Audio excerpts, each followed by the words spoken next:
প্রিয় দর্শক, 18 নিউজের নিয়মিত আয়োজন ভিজুয়াল ডায়েরি অনুষ্ঠানে সবাইকে স্বাগতম। মার্কিন যুক্তরাষ্ট্রের লস অ্যাঞ্জেলেসে অনুষ্ঠিত special Olympics world summer games শেষে আমরা সিদ্ধান্ত নেই স্বপ্নের আমেরিকা একটু ঘুরে দেখার। বিশাল আমেরিকা দেখে শেষ হবে না কখনো, তবু খুব চেনা কয়েকটি জায়গায় টার্গেট করে বেরিয়ে পড়ি। সাথে দৈনিক ইত্তেফাকের সাধন বোস। যুক্তরাষ্ট্রের বিভিন্ন স্থান ঘুরে বেড়ানোর অভিজ্ঞতা নিয়েই আজকের ভিজুয়াল ডায়েরি। আপনাদের সঙ্গে আছি আমি পিজু।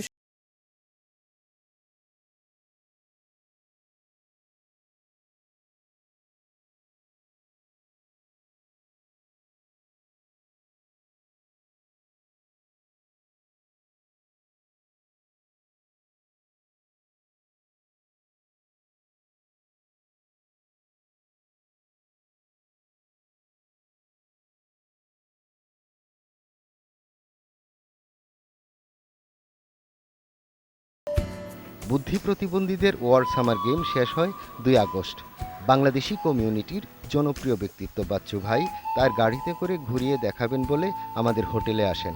আমরা সিদ্ধান্ত নেই লস অ্যাঞ্জেলেস শহরটি ঘুরে দেখব। আমরা ছিলাম 3rd স্ট্রিটের মোটেল আলেকজান্দ্রিয়ায়। বাচ্চু ভাইয়ের ঘনিষ্ঠ বন্ধু ভারতীয় বংশোদ্ভূত মিস্টার প্যাটেল এই হোটেলের মালিক। হোটেল থেকে বের হয়েই চোখে পড়ে লিটল বাংলাদেশ লেখা একটি সাইনবোর্ড। বাচ্চু ভাই জানালেন এই এলাকায় প্রচুর বাংলাদেশির বসবাস। লস অ্যাঞ্জেলেসের মেয়র আনুষ্ঠানিকভাবে এই সাইনবোর্ড টানিয়েছেন। লস অ্যাঞ্জেলেসের বুকে বাংলাদেশের সাইনবোর্ড দেখে গর্বে বুক ভরে গেল।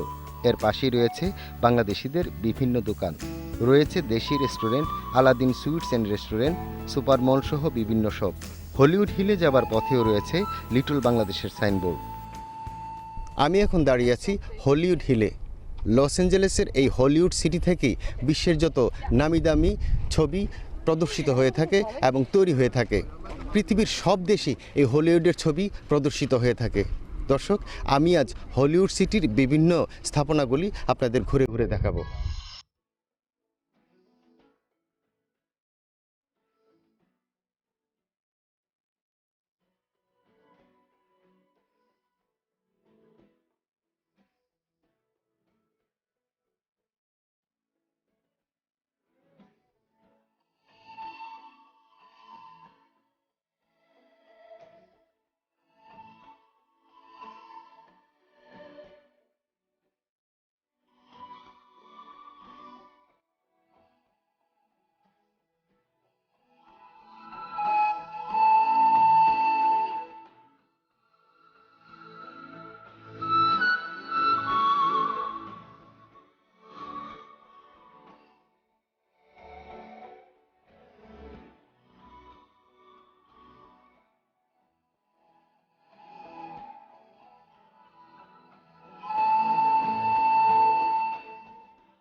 হলিউড সিটি রাতে হয়ে ওঠে আলো ঝলমল।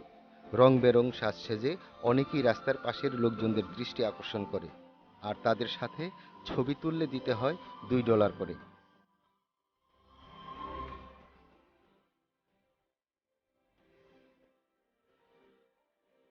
হলিউডের উঁচু নিচু পাহাড়ি পথ যে কারো নজর কাড়বে। সড়কের দুধারে হলিউডের নায়ক নায়িকা সহ কলাকুশলী ও ধনী লোকদের বাংলো। প্রতিটি বাড়িই করা হয়েছে পরিকল্পনা অনুযায়ী। সারা বিশ্বের চলচ্চিত্র প্রেমীদের তীর্থস্থান এই হিলটি। সমতল ভূমি থেকে প্রায় 8,000 ফিট উঁচুতে এই পাহাড়ের দৃশ্য দেখতে প্রতিদিন হাজার হাজার পর্যটক এখানে ভিড় জমান। পাহাড়ের নয়নাভিরাম দৃশ্য ছাড়াও নানা কারণে এই এলাকাটি বিখ্যাত।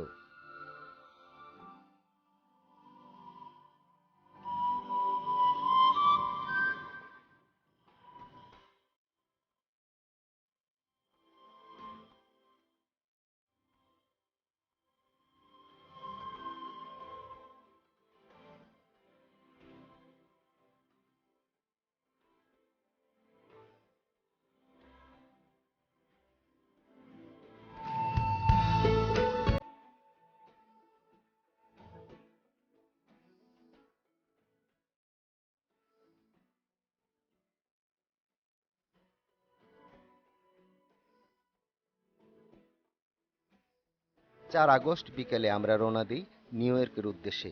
এটিএন বাংলার লস অ্যাঞ্জেলেস প্রতিনিধি বাবু ভাই তার গাড়িতে করে আমাদের পৌঁছে দেন লস অ্যাঞ্জেলেস লাক্স ইন্টারন্যাশনাল এয়ারপোর্টে।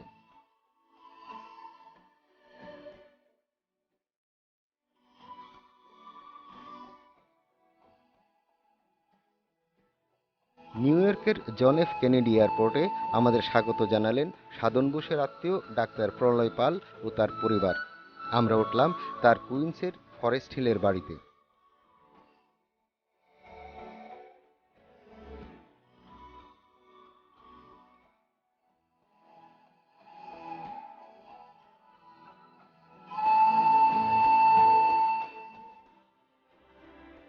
পরদিন দুপুরে প্রলয়দার বন্ধু নিরঞ্জন দা আমাদের নিয়ে বেরিয়ে পড়লেন নিউ ইয়র্ক সিটি দেখাতে। আমরা নিউ ইয়র্কের কেন্দ্রস্থল ম্যানহাটনের উদ্দেশ্যে রওনা দিলাম।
টাইম স্কোয়ার কখনো ঘুমায় না।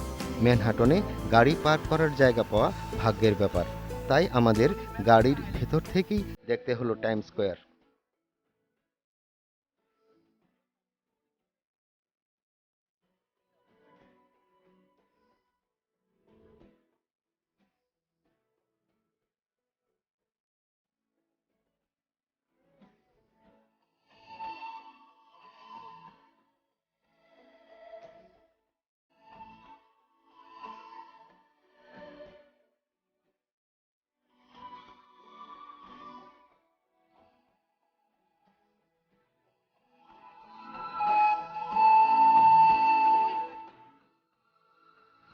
জাতিসংঘ সদর দপ্তরের সামনে কিছুটা সময় গাড়ি থেকে নেমে ছবি তোলার চেষ্টা করি, কিন্তু পুলিশ এসে পড়ায় আবার গাড়িতে উঠে পড়ি।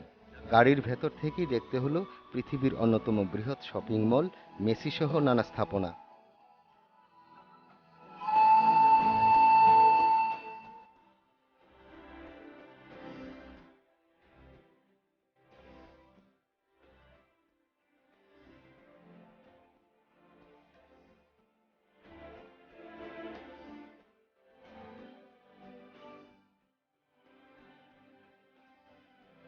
নিউ ইয়র্কের জ্যাকসন হাইটস বাংলাদেশিদের এক মিলন মেলা।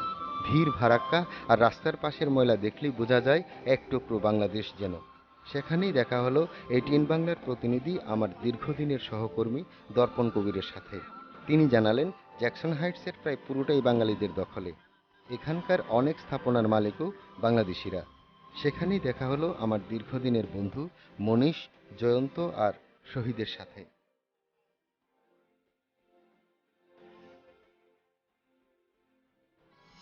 প্রিয় দর্শক, অনুষ্ঠানের এই পর্যায়ে নিচ্ছি ছোট্ট একটি বিরতি। ওয়াশিংটন ডিসি এবং নায়াগ্রা জলপ্রপাত দেখার অভিজ্ঞতা নিয়ে ফিরছি একটু পরেই। আমাদের সঙ্গেই থাকুন।